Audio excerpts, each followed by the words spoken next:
नमस्कार, आप देख रहे हैं इंडिया वॉच और मैं हूं आपके साथ स्नेहा सिंह। वक्त हो गया दिन भर की 5 बड़ी खबरों का, तो चलिए शुरुआत करते बड़ी खबरों के साथ। जहां मैनपुरी से बड़ी खबर है। प्रदेश के कैबिनेट मंत्री जयवीर सिंह ने महिला आरक्षण बिल को लेकर विपक्ष पर जोरदार हमला बोला। मैनपुरी पहुंचकर उन्होंने कहा कि विपक्ष ने बिल गिराकर महिलाओं के अधिकार छीनने का काम किया है और जनता इसका जवाब आने वाले चुनाव में देगी। जयवीर सिंह ने आगे क्या कुछ कहा, जरा अब भी सुनिए। सहयोगी दलों के द्वारा यानी एनडीए के द्वारा महिलाओं को राजनीतिक सक्रिय भागीदारी, देश और प्रदेश की सरकारों में एमएलए एमपी बनाने का काम में 33% आरक्षण देने का संकल्प व्यक्त किया गया था।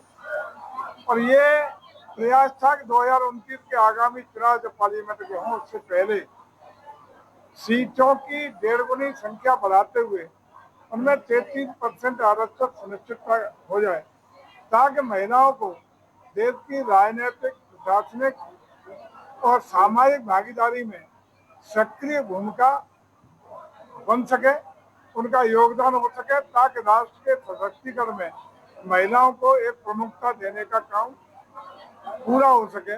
ये प्रयास के साथ एक बिल को लाने का काम किया गया था।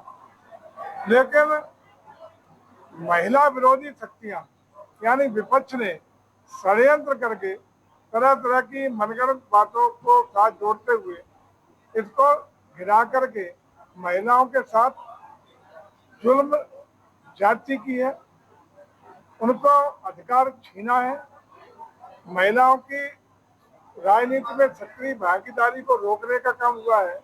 इससे पूरे देश में महिलाओं में बेहद गुस्सा है, आक्रोश है। उसी को लेकर के आज मैनपुरी की सरजमी पर ये जन आक्रोश प्रदर्शन भी हो रहा है। आप देख रहे हैं कि पूरे जिले के कोने कोने से बड़ी संख्या में महिला भागीदारी सुनिश्चित हुई है। ये सुनिश्चित करता है कि आगामी समय में निश्चित रूप से महिलाओं के भलाई के लिए, कल्याण के लिए, राजनीतिक सशक्तिकरण के लिए, सामाजिक भलाई के लिए जहाँ एक और भारतीय जनता पार्टी लगातार प्रयासरत है, वहीं दूसरी ओर वो लोग जो महिलाओं के हितैषी बनते थे, उनके मुखौटे लगाए घूमते थे, वो बेनकाब हो गए हैं। और आज जो आक्रोश विपक्ष के खिलाफ है वो आज पूरे देश में, हर जिले में, हर जगह दिखाई पड़ रहा है। इसी को लेकर के आज का एक कार्यक्रम है। हम समझते हैं कि जिस प्रकार से ये महिलाओं के हितैषी बनते थे, आज पूरी तरह विपक्ष बेनकाब हो।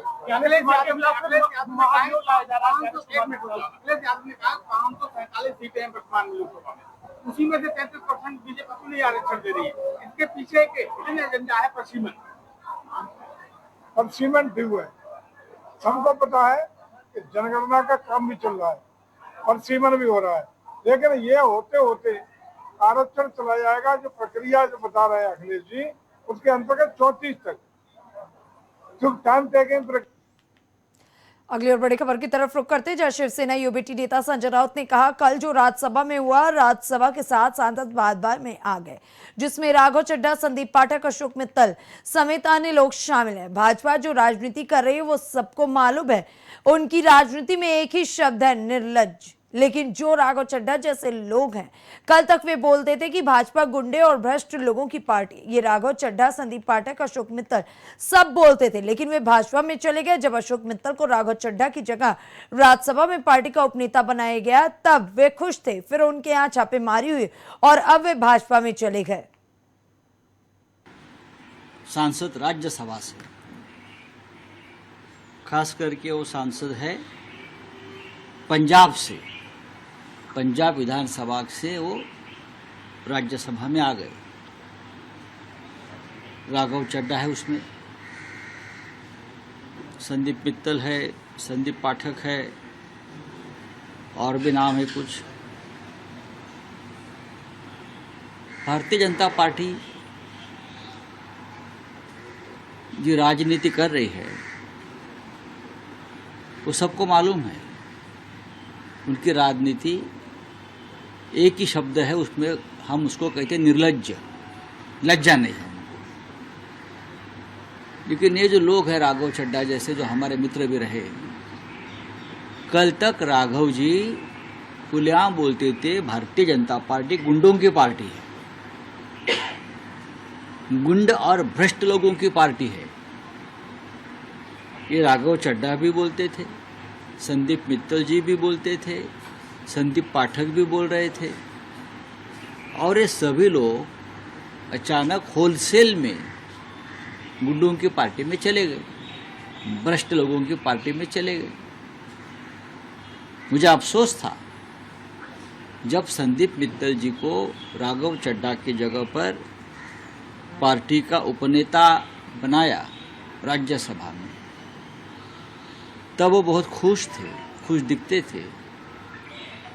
अचानक उनके संस्थान के ऊपर ईडी की रेड्स हो गई, धुआंधार रेड चली 2-3 दिन। अब संदीप मित्तल भी डर के मारे बीजेपी में चले गए। क्या कर सकते आप इस राजनीति को? क्या है भारतीय जनता पार्टी?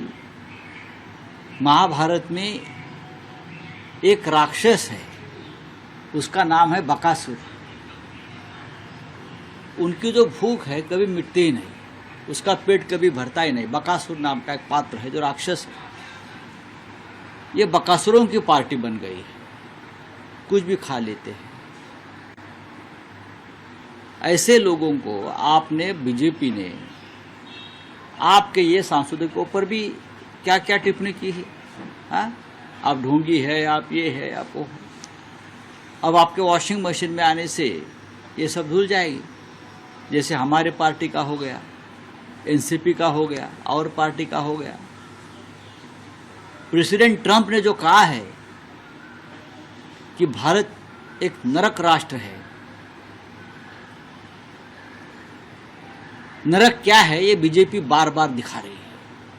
ये नरक है, हमने इस देश को नरक बनाया है, राजनीति का, सामाजिक क्षेत्र का। तो प्रेसिडेंट ट्रंप पहली बार सच बोल रहा था कि भारत को ये लोगों ने नरक बनाया है, और उस नरक वाली पार्टी में राघव चड्ढा जैसे 7 लोग चले गए। हमें उसका कोई दुख नहीं है, उनको जल्दी पता चलेगा नरक में क्या है। दिल्ली सरकार में मंत्री प्रवेश वर्मा ने कहा, अन्ना आंदोलन का सहारा लेकर महात्मा गांधी, शहीद भगत सिंह की फोटो का सहारा लेकर आम आदमी पार्टी की टोपी पहनकर 1 रुपए के स्टैंप पेपर पर हल्फनामा देने वाला, बच्चों की झूठी कसम खाने वाला दिल्ली का रहमान डकैत के शीश महल 2 को हम दिखाने जाएं। अरविंद केजरीवाल ने पहले दिल्ली में शीश महल बनाया, वो हम सब जानते हैं। जब दिल्ली के धुरंधर मतदाताओं ने दिल्ली के रहमान डकैत को हरा दिया तो वे पंजाब चले गए तो भगवंत मान की मुश्किलें बढ़ गई, क्योंकि उन्हें घर के चारों तरफ जो 4 सरकारी बड़े घर हैं, उसमें से एक पर अरविंद केजरीवाल, दूसरे पर सत्येंद्र जैन, तीसरे पर संजय सिंह और चौथे पर मनीष सिसोदिया ने कब्जा कर लिया। वहां उन्होंने दूसरा शीश महल बनाया। दिल्ली में वे कई सालों से बंगले के लिए जाते रहे, और जब उन्हें बंगला मिला जहां कल वे 95 लोधी स्टेट में शिफ्ट हुए, उसकी तस्वीर से हम हैरान हो गए। आज आपके सामने एक बार फिर से जो दिल्ली की जनता को धोखा देते आए हैं, अन्ना आंदोलन का सहारा लेकर, महात्मा गांधी जी की फोटो का सहारा लेकर, शहीद भगत सिंह जी, बाबा साहब अंबेडकर जी की फोटो का सहारा लेकर, आम आदमी पार्टी की टोपी पहनकर 1 रुपए के स्टैम्प पेपर के ऊपर में एफिडेविट देने वाला कि मैं सरकारी घर नहीं लूंगा, बंगला नहीं लूंगा, गाड़ी नहीं लूंगा, बच्चों की झूठी कसम खाने वाला दिल्ली का रहमान डकैत। और आज उसी के रहमान डकैत का धुरंधर पिक्चर का जैसे सीक्वल आया था 2, वैसे ही शीश महल 2 ये आज हम आपको दिखाने जा रहे हैं। केजरीवाल जी ने पहले दिल्ली में शीश महल बनाया, हम सभी जानते हैं। वो शीश महल कब बना? जब दिल्ली में कोविड की वेव थी,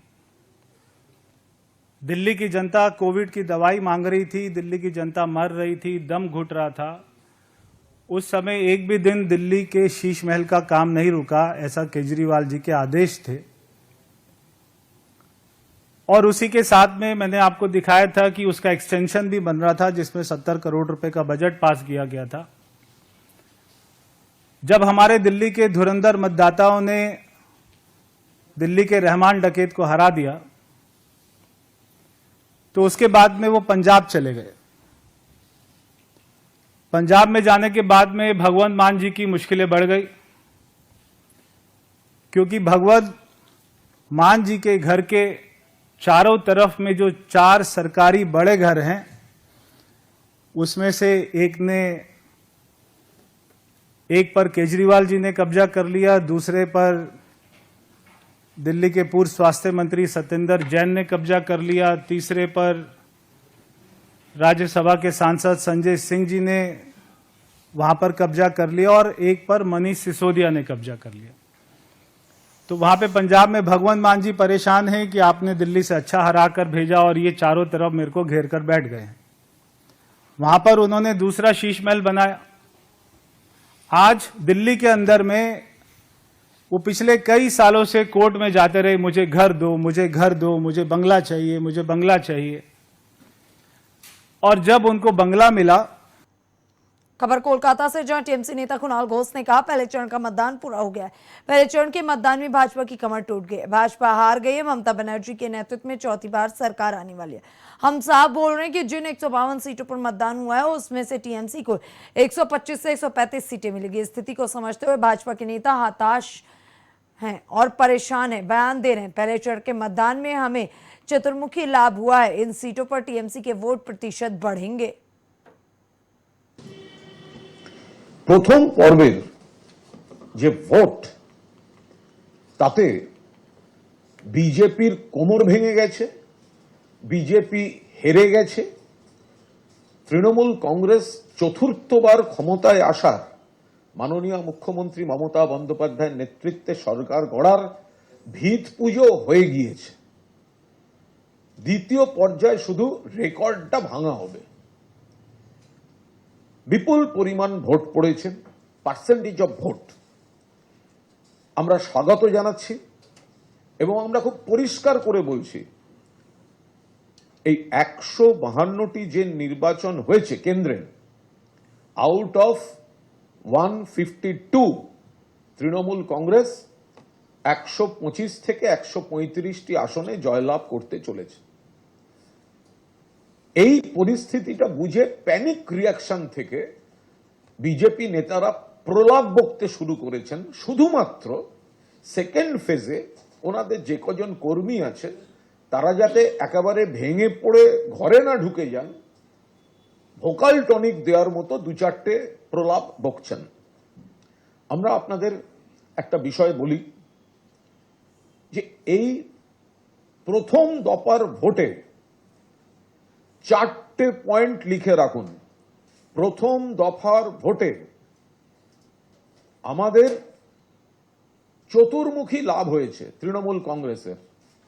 1, মোট vote, total vote in favour of Trinamool Congress যেটা ছিল এই 150 সিটসে, সেটা এবার বাড়বে। নাম্বার 2, পার্সেন্টেজ অফ ভোট যেটা ছিল তৃণমূল কংগ্রেসের এই 152 সিটে, এই পার্সেন্টেজ অফ ভোট বাড়বে। পয়েন্ট নাম্বার 3, ডিফারেন্স যেটা আমাদের এক একজন প্রার্থীর জয়ে ডিফারেন্স, 1 নম্বর তৃণমূল, 2 নম্বরের সঙ্গে যে ডিফারেন্সটা, এই ডিফারেন্সটা বাড়বে। ফলে কি দাঁড়ালো যে 1, টোটাল ভোটস বাড়বে, 2, পার্সেন্টেজ অফ ভোট বাড়বে, 3, জেতার ডিফারেন্স বাড়বে, এন্ড 4, নাম্বার অফ সিটস বাড়বে। অর্থাৎ out of this 152, last time Trinamool যা জিতেছিল তার থেকে তৃণমূল বাড়বে এবং বিজেপি কমবে। অর্থাৎ চতুর্মুখী লাভ আমাদের এই 152টা সিট থেকে হয়েছে। আমরা সরকার গড়ার ভিত পুজো ভূমি পুজো হয়ে গিয়েছে। সেকেন্ড ফেজে রেকর্ডটা স্থাপিত হবে, অর্থাৎ সর্বকালের রেকর্ড গড়ে মোট আসন সংখ্যায় তৃণমূল পৌঁছবে। আমরা মানুষকে অনুরোধ করছি, ফার্স্ট ফেজের যে পার্সেন্টেজ অফ ভোট ছিল, আমরা বাংলার মা বোনেদের এবং মানুষকে অনুরোধ করছি, প্রথম দফার ভোটে আপনারা যেমন ঘর থেকে বেরিয়ে এসে সবাই ভোট দিয়েছেন, দ্বিতীয় দফার ভোটে এমনভাবে ভোট দিন যাতে পার্সেंटेज ऑफ वोट। आम आदमी पार्टी में हुई तोड़फोड़ के बाद अब सांसद संजय सिंह ने कहा गुजरात में आम आदमी पार्टी का लगातार विस्तार हो रहा। आम आदमी पार्टी जमीन पर संघर्ष कर रही, भाजपा ने हमारे विधायकों को जेल में डाला। अभी नगरपालिका चुनाव से पहले उन्होंने बहुत सारे उम्मीदवारों पर फर्जी मुकदमे लगाए, उन पर फायरिंग कराई और आज हमारा गुजरात का फेसबुक इंस्टाग्राम का पेज भाजपा ने सस्पेंड कर दिया। भाजपा अपने काम करने के तरीकों को ठीक नहीं कर रही, इसलिए जनता आम आदमी पार्टी की ओर झुक रही है। गुजरात में आम आदमी पार्टी का विस्तार लगातार हो रहा है। गुजरात में जनता के मुद्दों पर आम आदमी पार्टी जमीन पे संघर्ष कर रही है। 5 हमारे विधायक हैं वहां, 14% विधानसभा में हमको वोट मिला था और हमारे कई विधायकों को पकड़ पकड़ के जेल में डाला बीजेपी ने। चैतर बसावा को जेल में डाला, 2 बार जेल में डाला, जो आदिवासी समाज के बड़े नेता है। यहां तक कि उनकी पत्नी को जेल में डाला। ईसुदान गढ़वी जो हमारे प्रदेश अध्यक्ष हैं उनको जेल में डाला। गोपाल इटालिया हमारे विधायक हैं उनको जेल में डाला। प्रवीण राम जी हमारे नेता हैं उनको जेल में डाला। ऐसे तमाम लोगों को पकड़ पकड़ के पिछले कुछ महीनों में भारतीय जनता पार्टी ने जेल में डाला, उनको प्रताड़ित किया, उनको परेशान किया, उनके ऊपर तमाम सख्ती की। फिर इन्होंने अभी जो वहां पर नगर पालिका का चुनाव हो रहा है, तालुका और जिला पंचायत का चुनाव हो रहा है, नगर निगम का चुनाव हो रहा है, इसमें बहुत सारे कैंडिडेट्स को फर्जी मुकदमे लगा के, धमका के, डरा के उनके ऊपर उनको कैंडिडेट्स ना बने, फॉर्म ना भर पाए, पार्टी की तरफ से ना खड़े हो, ये काम किया। फिर हमारे कैंडिडेट के ऊपर फायरिंग करवाई। अभी इसी नगर पालिका के चुनाव में फायरिंग करवाई गुजरात में। और आज जब मैं आपसे बातचीत कर रहा हूं तो हमारा गुजरात का फेसबुक का पेज भारतीय जनता पार्टी ने सस्पेंड करा दिया, इंस्टाग्राम का पेज भारतीय जनता पार्टी ने सस्पेंड करा दिया और 3 अलग अलग लोगों के अकाउंट सस्पेंड करवा दिए जो सोशल मीडिया पे पोस्ट करते थे। अब इसकी वजह क्या है? बीजेपी अपने गुनाह को नहीं ठीक कर रही, अपने काम करने के तौर तरीके को नहीं ठीक कर रही। स्कूल अस्पताल कैसे बनेंगे, गुजरात का विकास कैसे होगा, इसको नहीं सही किया जा रहा। तो जनता आम आदमी पार्टी की तरफ झुक रही है, आम आदमी पार्टी से जुड़ रही है, आम आदमी पार्टी का विस्तार हो रहा है और इसमें 8 करोड़ लोगों ने 26 दिन में सोशल मीडिया पर जाकर आम आदमी पार्टी की पोस्ट देखी। फिलहाल दिन भर की 5 बड़ी खबरों में बस इतना ही। देश दुनिया की ऐसी तमाम बड़ी और अहम खबरों को देखने के लिए बने रहे इंडिया वॉच के साथ।